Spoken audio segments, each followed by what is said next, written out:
Blessings, beautiful beings. It's Shanna here with Rise, Align, Shine. And today I want to talk to you about breath of fire. Breath of fire is an essential part of Kundalini yoga. We utilize this breath through many kriyas and many practices.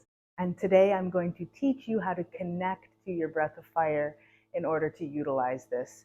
Breath of fire can be used on its own in the morning, in your other practices that you're doing.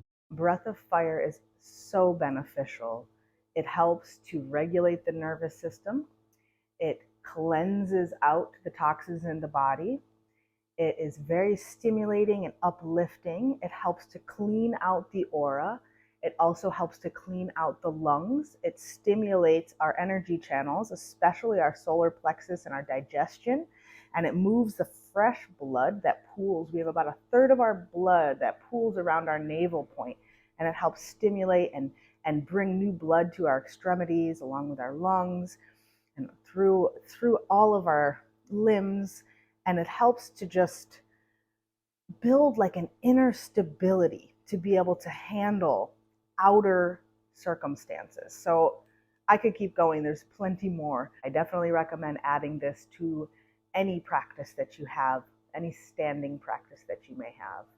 All right, so let's begin. There's two ways to do it. We can do it through the mouth or we can do it through the nose.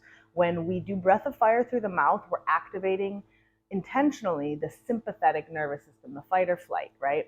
The get up and go or the freeze, fawn response. And this is very beneficial because when we stimulate it intentionally and then we bring ourselves back down, we are able to switch back and regulate the nervous system intentionally so we can handle external circumstances, right, better. So then through the nose, we're stimulating the parasympathetic nervous system, which is your rest, digest, and relaxing state. All right, y'all. So let's begin through the mouth. Let's place our hands over our navel point. That way you can kind of connect, but you're not pushing with your hands. You're just connecting, okay? This can also be done lying down if you really want to connect to the center and you're having a hard time getting yourself there, okay? So we're going to be breathing in through the mouth, and out is the pump, okay? The navel goes back to the spine on the exhale.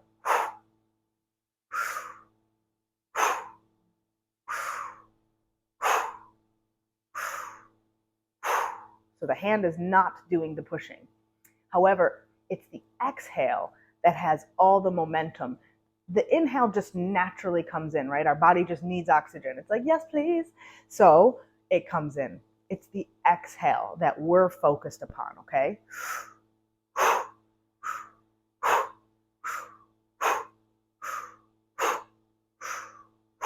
And if you're a beginner to breath of fire, it is absolutely okay to keep a nice slow pace. Even if you see the practitioner or anybody else speeding up the practice, if your body wants a nice slow steady breath of fire, that is absolutely okay. You're still going to receive the benefits.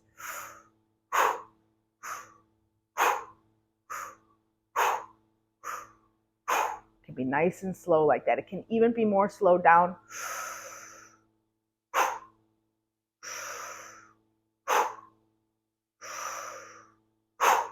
Really focusing on the navel pump.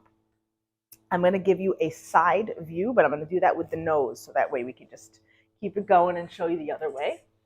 So feel free to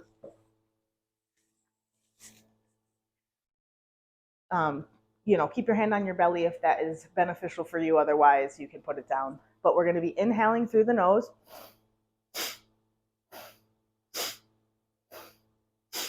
So I can give you the visual.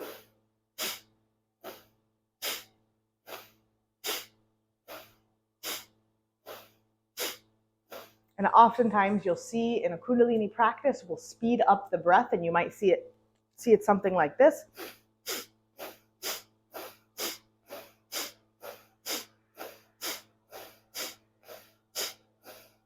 Again, no need to rush it if you do not have a standing practice with breath of fire.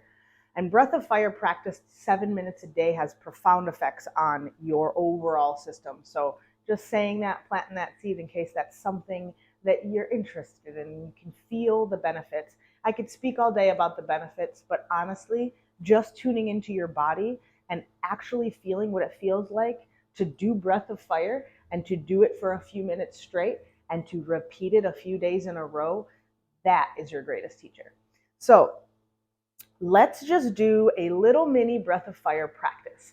And so we're actually going to apply it to one of my all-time favorites, and again, a kind of a staple in Kundalini yoga. It is called the ego eradicator, I believe, in more traditional Kundalini yoga, or maybe it was Yogi Bhajan that gave it that name. I don't know the history of that specific title. My training was a trauma-informed training, and it's more of the feminine flow. And so we call it the Radiance charger. And so we really are clearing out the aura, okay? So we're just going to apply it to the Radiance charger exercise. So that way you can kind of feel what it feels like, get in tune with the body. And with the Radiance charger, we are literally clearing out the auric field, along with opening up, sorry if I just touched my microphone, opening up our energy channels in our chest, right? So we're moving all of this lower prana energy, moving it up and through and out and charging up our aura, along with stimulating the meridian lines of the heart and the lungs. So places where grief is stored and feeling overwhelmed and just as if maybe like forgiveness or a lack thereof, we're stimulating those areas to just really open up and allow ourselves to open up to the universe overall, okay? And our ability to attract from our highest and best. So this is done in this seated posture. This can also be done on your knees like I was sitting here. And so you can do it this way. If that doesn't feel comfortable for you, sit up on something like a block or a pillow like I am doing. And you can also support your knees if that feels like your hip flexors are too open. So get yourself nice and comfortable. We're going to be bending our fingers, and I have a bum finger over here, so don't mind my pinky sticking out. And you're going to be touching the top pads with your fingertips. So it's not in a full fist, right? Touching the pads of your hands with your fingertips, and your thumbs are straight up. Then we're extending our arms up to about a 60-degree angle, and our thumbs are plugged into the sky. Our elbows are radiating up out into the sky, and we will be doing breath of fire here for a couple minutes. So you can close your eyes down if that feels good to you. Otherwise, feel free to just look at the video or stare at a drishti focal point. But if you do have your eyes closed, I invite you to engage with a third eye gaze, just having your eyes closed with a gentle focus in between your eye to stimulate that pituitary gland. So let's begin. Exhale, pump. Inhale, pump.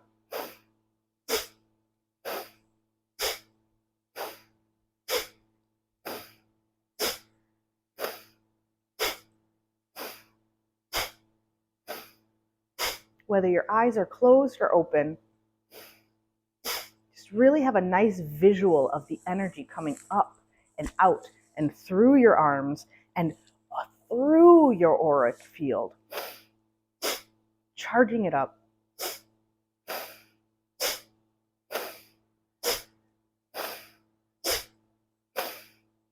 If you find that your shoulders are shrugging or getting tense, you're welcome to drop your arms while continuing with the breath. And then bring your arms back up when you feel ready.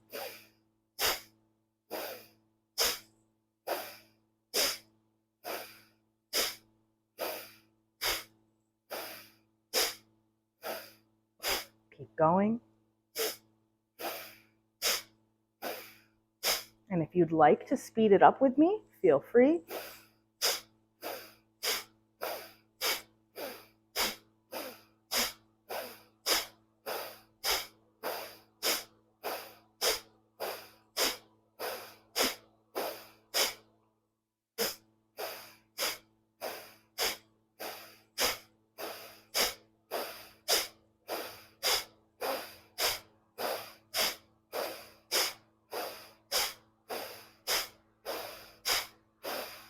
Almost there.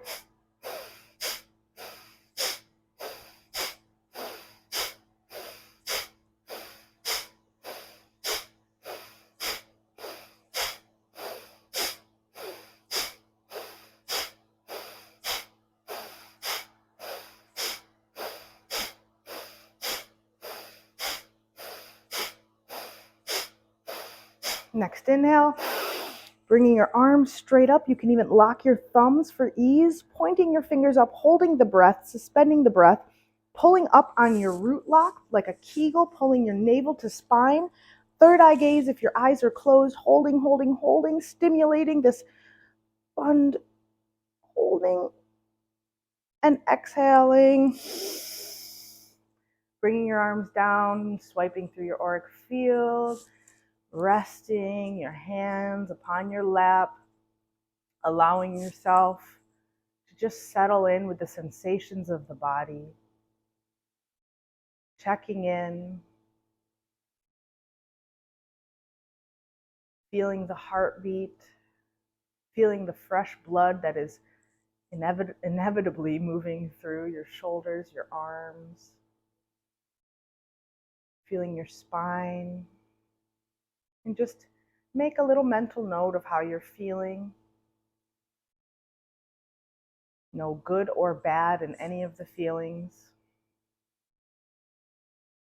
Oftentimes, any stimulating breath can be difficult at first, especially to get the rhythm. It can be challenging to just zone in and really allow yourself to let it take its time to integrate, because we kind of want to get everything right, and it's unnatural. It's not something you were born doing. Take your time. It may be a few times before you really sink in and feel like you have it. It also moves a lot of energy out. So sometimes it'll make us emotional, frustrated, or be weepy, or other types of emotions, because we're cleansing out the emotional body just as much as we're cleansing out the physical body. So sometimes we're going to release memories or just stuck feelings, and we don't need to have a story. So I just want to give you that heads up.